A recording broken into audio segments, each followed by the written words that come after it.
రోటి పచ్చడికి కావాల్సిన ఐటమ్స్ పుదీనా, నువ్వులు, ధనియాలు, చింతపండు, పచ్చిమిర్చి, కరివేపాకు, 2 ఉల్లిపాయలు, తగినంత ఉప్పు. ముందుగా నువ్వులు వేయించుకోవాలి, ధనియాలు వేయించుకోవాలి, 2 టేబుల్ స్పూన్లు ఆయిల్ వేయాలి.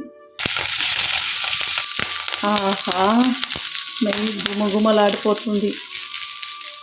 ఇప్పుడు పుదీనా వేసుకోవాలి, చింతపండు వేయాలి. పుదీనా పచ్చి వాసన పోయేంత వరకు మనము వేయించుకోవాలి. పుదీనా, చింతపండు వేయించుకున్న నువ్వులు, ధనియాలు ముందుగా పొడి కొట్టాలి. ఈ పొడిని పక్కన తీసి ఉంచుకోవాలి. పుదీనా వేసుకొని దీన్ని చక్కగా రుబ్బుకోవాలి.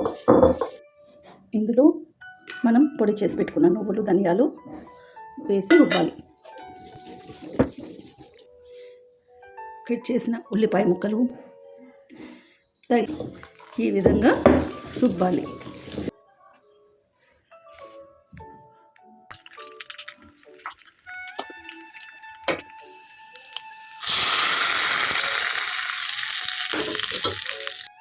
గుమగుమలాడే పుదీనా పచ్చడి రెడీ. వేడి వేడి అన్నంలోకి చాలా బాగుంటుంది.